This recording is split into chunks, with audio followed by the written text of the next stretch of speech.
pessoal, bora começar mais uma live de qualidade analítica nessa quarta-feira aqui com a gente.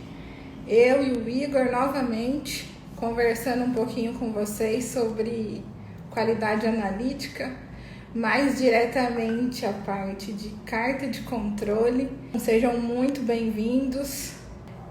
Deixa eu dar alguns recadinhos importantes para vocês, que a gente recebeu na live da semana passada várias dúvidas, né, durante, e ninguém vai ficar sem resposta, tá? Nós já estamos gravando um podcast para responder todas as dúvidas de vocês, tanto da live passada quanto dessa de hoje. Então fiquem muito à vontade, o que vocês tiverem de dúvida, vai escrevendo aí para nós. Se der, a gente responde durante a live. Se não, fiquem tranquilos que vai aparecer no podcast todas as respostas para vocês, tá bom? Um outro recadinho. A gente, aqui da TZF, a gente comentou semana passada, né, de todos os processos de ciclo de qualidade analítica, validação, incerteza, carta de controle, que a gente vai reforçar ainda mais nessa live de hoje. E todos esses serviços a gente oferece de forma remota para preparar o pessoal que está no laboratório, né? Para ajudar vocês a desenvolver ali na prática esses conceitos. Então, se vocês tiverem qualquer dúvida, se a gente puder ajudar vocês de alguma forma, pode mandar lá direto no nosso Instagram, lá no direct, que o pessoal também pode atendê-los, tá bom? Mas bora para a live de hoje. Já vi que o Igor tá por aí. Deixa eu chamar ele aqui. Ei, Igor, seja bem-vindo. Tudo bem aqui da semana passada. Então, a gente conseguiu responder algumas perguntas direto na live, né? E depois a gente recebeu mais algumas ainda no direct. E aí nós vamos, como não dá tempo da gente responder tudo, a gente vai montar um podcast para responder todas as questões que vierem pelo direct, tá? E o que a gente também não conseguir responder aqui, a gente monta um podcast, né? Já está em elaboração, para poder disponibilizar para todo mundo. Bom, então hoje o nosso bate-papo é sobre carta de controle, que por sinal foi a minha tese de mestrado lá junto com você, né? E que a gente fez um trabalho muito bacana, que a gente começou fazendo um levantamento inicial, né? Que a proposta era falar sobre carta de controle, mas a gente queria entender se o pessoal também tinha dificuldade com ela, né? Se não era só uma percepção. E aí nós fizemos, então, todo o levantamento, um formulário que a gente disparou para todos os laboratórios, né? Que já eram acreditados. E a gente teve realmente esse feedback, né? Que as principais dificuldades dos laboratórios que mantêm um sistema de gestão da 17025 está nos requisitos de validação, incerteza e carta de controle, né? E é interessante, na verdade, eu até tenho uma teoria para isso, né? dessa dificuldade. Uma coisa que eu sempre... A teoria que eu tenho em relação a por que os laboratórios têm dificuldade nesses 3 itens, pelo seguinte, né? No passado, vamos dizer, na minha época de formação, talvez até na sua época de formação também, essas ferramentas estatísticas não eram ferramentas comuns nos cursos de graduação, né? Então, assim, eu acredito que quem tem na faixa aí, faixa de idade, 45 anos, entre 30 e 45 anos, eu não sei se é muito comum as pessoas terem visto uma disciplina de incerteza, uma disciplina de validação ou carta de controle. Quem tem engenharia, provavelmente tem visto carta de controle, né? Alguém me perguntou, eu trabalho na Universidade de São Paulo, tá? Na USP de São Carlos. Na USP de São Carlos, na Universidade de São Paulo, do campus de São Carlos. Mas o que é interessante é assim, os cursos de engenharia, é comum eles terem disciplinas específicas de carta de controle, controle estatístico de processo. Que é uma ferramenta de processo mesmo. No entanto, na química não é comum, porque até não muito tempo atrás, o pessoal não via o laboratório como um processo, né? Então, exato. Não viu como uma linha de produção, com a parte analítica. Né? Então, a 1725 sempre caracterizou processo analítico, uma linha de produção. Então, acho que, assim, a grande dificuldade não é por ser extraordinariamente difícil, né? Eu acredito que a grande dificuldade é a falta de formação. Aí você se forma, cai no mercado de trabalho, aí você tem que aprender sozinho, né? Amarra, né? Exatamente. O problema de aprender sozinho é o seguinte: quando você está trabalhando, quando você estuda, você tem tempo para estudar. Quando você trabalha, é muito difícil você fazer o seu trabalho e aprender algo em conjunto, entendeu? Não é que a gente não tem capacidade de aprender, mas a minha avó dizia o seguinte: é como você tentar trocar o pneu da bicicleta com ela andando. Ela andando. Acho que é exatamente esse sentimento que a gente tem nos laboratórios. Na verdade, até eu penso nisso, que nem eu trabalho com consultoria, eu também trabalho, a gente trabalha junto até. O que, na verdade, quando as pessoas contratam uma consultoria, é contrato por nosso tempo, né? E está na rotina, não tem. Exato. A gente fala que a gente faz o direcionamento para reduzir risco num menor tempo. Exatamente. Então, assim, essa pesquisa que você fez na época foi muito legal. Eu lembro até dos números. Ó. Eu lembro que, na época, no Brasil existiam acreditados perto de 400 laboratórios. Né? Essa pesquisa, né, por aqueles formulários da Google, nós tivemos 98 respostas. Você lembra disso? É isso mesmo. E até tivemos uma avaliação estatística, né, 98 respostas para 400 laboratórios, você vê representativo. Né? E realmente, os 3 itens que as pessoas têm mais dúvidas, os 3 relacionados ao pesquisa. Exatamente. E aí, só para a gente dar uma introdução, né, para o pessoal, depois, se vocês tiverem interesse, eu posso mandar a tese para vocês darem uma olhada, conhecer um pouquinho, tá bom? A ideia, a proposta inicial, então, era a gente fazer um estudo para ver de que forma que a gente aplicaria a carta de controle para essas dificuldades de manter a 17025, né? Então, nós fizemos um levantamento, né? Só fazendo um resumão para a gente entrar nesse assunto, né?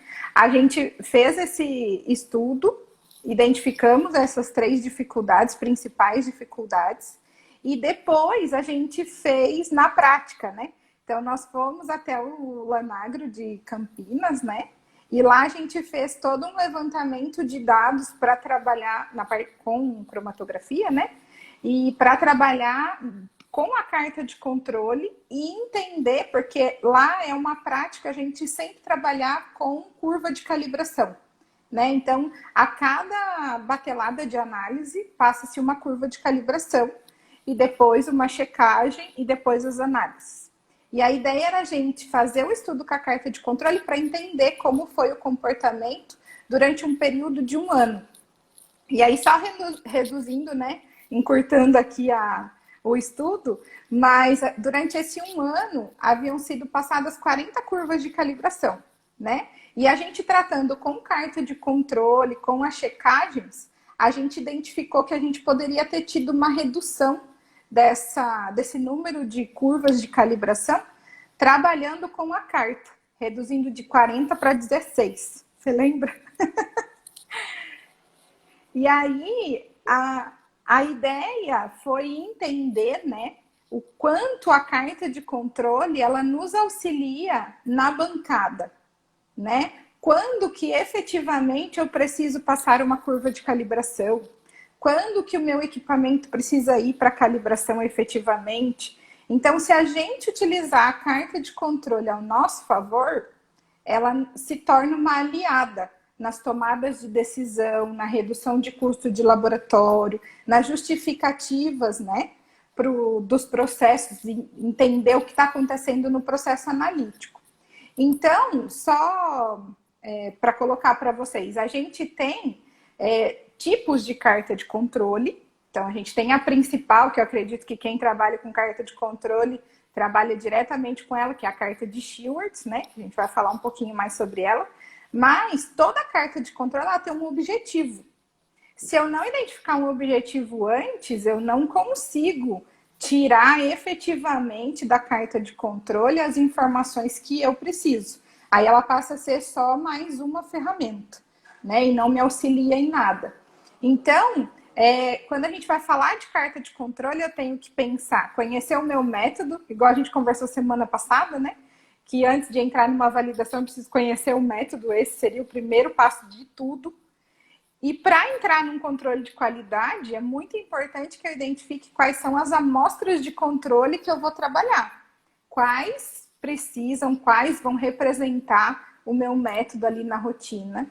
E aí escolher qual vai ser a carta de controle que é melhor aplicada a ela e entender, interpretando essa carta de controle ao longo do tempo. Esse estudo que você fez no Lamagro, realmente, foi um estudo bem interessante, porque eu lembro que lá existe uma cultura, né?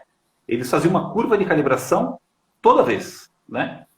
Não que não seja bom fazer uma curva de calibração toda vez. Eu acho ótimo, fantástico. Uhum. Seria um custo muito alto também, né? Exato. Que melhorou, agora estou mais próximo. Isso seria um custo muito alto. E naquele caso, era um caso muito particular, porque ele tinha equipamento dedicado só para aquela análise. E foi o questionamento que nós fizemos. Então, será que realmente precisa, né, uma curva de calibração toda vez? Né? E daí nós demonstramos que poderia fazer uma economia muito grande pelo fato de não ter. Você monitorar pela carta de controle, fazer um ponto de controle da curva, né? E você checar ela na carta e depois você refazer a curva quando tiver um ponto ele oscilar fora, né? A carta de controle. Então está bem bacana. Eu lembro que até a gente conseguiu linkar, né, fazendo esse levantamento e plotando nas cartas, que os pontos que saíam fora também estavam vinculados no logbook do equipamento com uma manutenção que foi feita. Então, por exemplo, a gente sabe que no GC, né, e só fazendo a dica que amanhã tem live de cromatografia gás cufado, quando a gente trabalha com GC, tem a pecinha que chama liner, que vai ali no injetor, que é uma peça fundamental. E quando a gente troca ela, a resposta do equipamento muda muito. Então, a gente conseguiu linkar isso na carta de controle, né? Porque eu desconheci o processo analítico deles totalmente, né? E quando a gente fez o levantamento dos dados, a gente identificou alguns pontos fora de controle pela carta, né? No processo deles estava tudo em ordem, a gente estava propondo, né, uma avaliação dos dados utilizando só checagem, né? Só para ficar bem claro, né? Que eles usam curva, então dava tudo sob controle.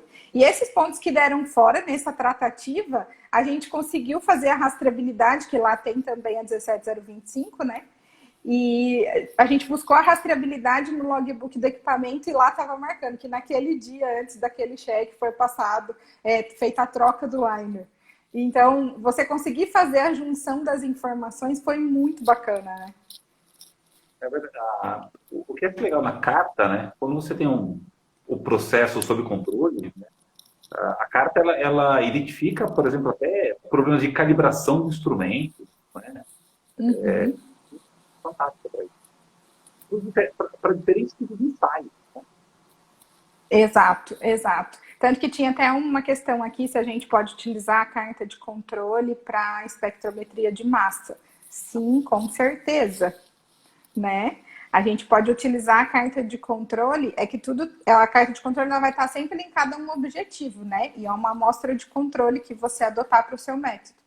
Mas independente do seu sistema de detecção, a carta de controle ela pode ser aplicada para qualquer processo analítico. Né?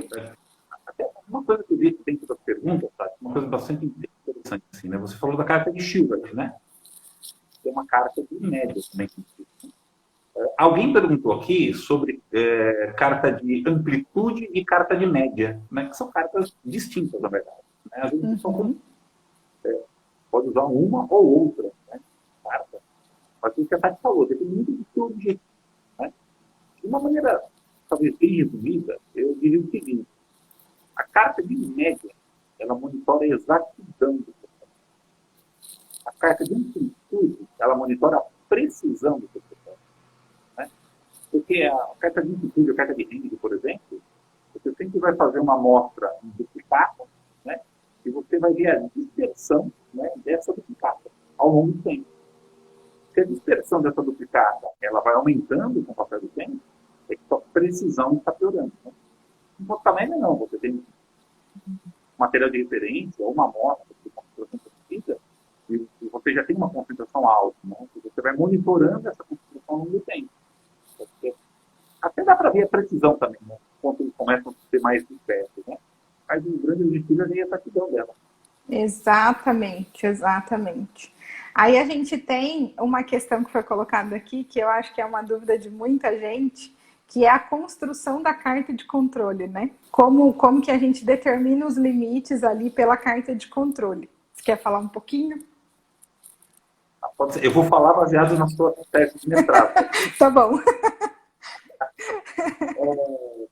Tem uma... Quando a Tatiana fez a dissertação de mestrado, ela aprofundou nos tipos de carta, né? Porque a gente conhece muito a carta de média e carta de amplitude. Mas, por exemplo, né, tem uma carta que é uma carta de limite máximo também, que até é uma coisa meio óbvia, assim, mas tem muita gente que tem medo de usar. Por exemplo, métodos APA, né, Tati? Alguns métodos APA estabelecem limites máximos de recuperação, por exemplo. Então, por mais que você tenha a variabilidade natural do seu processo, eu posso utilizar a variabilidade natural do meu processo para estabelecer os limites. Mas eu também tenho os limites máximos, muitas vezes são determinados pelo próprio método de ensaio ou por um protocolo de validação. Né? Então, assim, por exemplo, vamos voltar. Como que se estabelece limite? Tá? Para estabelecer limite, você tem que conhecer a variabilidade do seu processo. Como que eu faço isso? Vai pegar uma amostra de concentração conhecida, analisa ela inúmeras vezes. Quantas vezes? A literatura fala 10 vezes, 20 vezes. Né? Quando você analisou essas 10 ou 20 vezes, a primeira coisa que você faz, esses resultados têm que representar a variabilidade do seu processo. Então, a primeira informação é, eu não posso ter outliers. O que é um outlier? É um valor discrepante. Né? Então, imagina só, eu tenho uma concentração, uma amostra de concentração prevista no valor de 10. Aí eu faço 20 análises. Então, um resultado deu 9, um resultado deu 11, um deu 10, um deu 9,5, né? Só que, de repente, um dos resultados deu 30. Você tem que conhecer a variabilidade do processo. Né? Até alguém colocou uma pergunta. Eu posso utilizar os critérios de avaliação dos dias de validação para o cliente? Sim. Então, assim, ó, você pode, primeiro, estabelecer os limites pela variabilidade natural do seu processo, fazendo como? Analisando a mesma amostra 10 ou 20 vezes, calculando o desvio padrão. E pela carta de Shilbert, o limite de atenção, que é a sua média de resultados, mais 2 vezes o desvio padrão, e o limite de ação, média dos resultados, mais 3 vezes o desvio padrão. Tá? Então, isso você tem uma variabilidade do processo. No entanto, às vezes você tem um método que a variabilidade do seu processo, vamos supor que a média mais 2 ou 3 desvios, dá uma variação aí de, por exemplo, no valor de 10, dá uma variação máxima de 11, os 3 desvios padrão. Só que, de repente, você tem um dia de validação, isso você pode variar até 20%. Então, você pode estabelecer um limite da variabilidade do processo, mais o limite máximo do dia de validação. Quando a gente vai fazer o processo de carta de controle, a gente tem uma parte que a gente chama de período preliminar, que é quando a gente vai construir a carta de controle, tá? O que o Igor estava comentando é que a gente fez os levantamentos dos tipos de carta de controle e a gente pode trabalhar com carta de controle valor-alvo. E esse valor-alvo, eles vêm de referências. Então, por exemplo, eu vou seguir a referência da EPA e na EPA tem os limites que eu tenho que atender.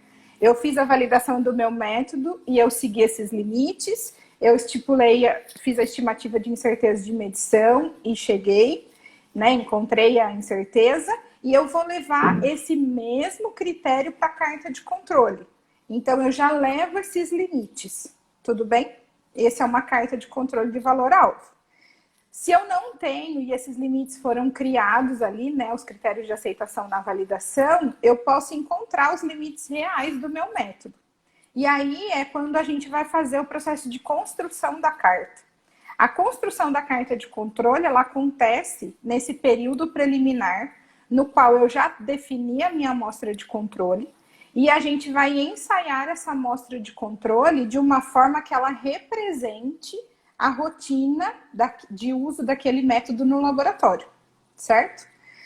Feito isso, a gente constrói esse período preliminar em 20 observações, tá? E esse 20 vem da estatística, no qual a gente, a partir de n igual a 20, a gente começa a ter uma constância do desvio padrão. E como o Igor estava falando, a construção da carta de Schwartz, por exemplo, ela é em função do desvio padrão deste período preliminar. Então, a gente tira a média e tira o desvio padrão. E através dessas duas informações é definido os limites de controle de atenção para cima e para baixo da sua média, que é o que você vai trabalhar na rotina. Né? E aí vai entrando as interpretações em cima dos resultados que você vai ter dessas amostras de controle na rotina. Temos um avaliador líder de metro aqui na live, não acredito. Que inclusive a gente vai pegar a dica, né? E já pedir para você contar para a gente um pouquinho como que são as não conformidades, que o Igor também é auditor do Inmetro, da avaliador especialista, né? E pode contar para a gente um pouquinho quais são as não conformidades que você encontra nos laboratórios dentro de carta de controle. Sabe, Tati, tem... às vezes, né, eu vejo o laboratório recebendo não conformidade até de uma situação extremamente simples. Às vezes parece que a não conformidade é uma coisa complexa, mas não é. O que é muito comum de eu ver, né? Então, o laboratório, ele sabe que ele tem que fazer uma carta de controle, né? E daí ele pega, por causa da 17.025, ele faz a carta de controle. Perfeito. Aí você está auditando e você pega a carta de controle para avaliar. E daí você pergunta, bom, você fez a carta de controle, né? Como que você avalia a carta? Olha, ajustada para você e fala assim, olha, é o seguinte, a norma não pede a carta de controle? Eu fiz a carta de controle. Eu escuto isso nas internas também, viu? Isso me namora que diz assim, você deve apresentar os dados de maneira que você possa avaliar as tendências.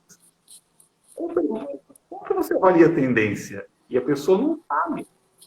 Ela não sabe o princípio, né? Tipo, ela faz a carta, mas ela não sabe usar a carta. Então, assim, você se assusta. Tipo, mas fazer só porque a norma pede não é correto, né? Vamos aprender a usar, vamos avaliar a tendência. Sei lá, 7.1, 7.60, 10 pontos acima da média, abaixo da média, 1 ponto fora, né? Então, assim, eu vejo muito isso. A falta de um conceito simples até, né? Uhum. Tem uma pergunta legal, tá? Essa experiência na parte de carta de controle história. Olha lá, e isso vem bem de encontro que a gente recebeu até uma questão antes da live, também voltado para a área farmacêutica. E aí o que acontece? Então, na farmacêutica, não é muito aplicado carta de controle, né? Não é aplicado hoje. Ela pode ser aplicada sim, com certeza. Todo processo analítico pode ter uma carta de controle e se você tiver rotina, eu aconselho que tenha, né? Depois a gente vai explicando aos poucos o porquê disso. Mas hoje, pela Anvisa, né, na parte farmacêutica, a gente não tem a obrigatoriedade da carta de controle, por isso que a gente vê ela muito pouco lá, né? No entanto, quando a gente fala do setor de controle de qualidade dentro da farmacêutica, é uma ótima oportunidade para a gente colocar a carta de controle, porque é onde esse método é usado várias vezes, que a gente tem uma divisão, né, bem definida na farma dos setores. Então, na pesquisa e desenvolvimento tem-se muita validação, mas não necessariamente você tem todas as análises, né, diárias e tudo mais. A carta de controle ela é para ela manter, você entender como que o método que já foi validado, já foi desenvolvido e validado, como que ele está se comportando ao longo do uso. Então, no setor de controle de qualidade, ela é muito bem-vinda. Com certeza concordo. Tá? Eu fiz alguns trabalhos com farmacêuticos, né? Principalmente na época da revisão do guia de validação, ou seja, o RDC 166, eu estava trabalhando dando consultoria com a implantação dos requisitos da RDC 166 na indústria farmacêutica. E lógico, eu atuava mais na parte da validação, né? Uma coisa que eu questionava, eu faço eles não terem certeza. Não tem. Eu falei isso a semana passada, eu vou dar uma palestra consultada falando sobre a importância de certeza do farmacêutico. E outra coisa também que não é muito comum é um retrato de pessoas. Né? Ele já tem usado. O Victor, ele acabou de dar uma dica ali, ele tem certeza, né? Põe mais assim, pra gente ver se melhora. Ele melhora, ele piora, e deve ser como talvez, sabe? É boa pergunta. Vamos ver. Eu estava contando que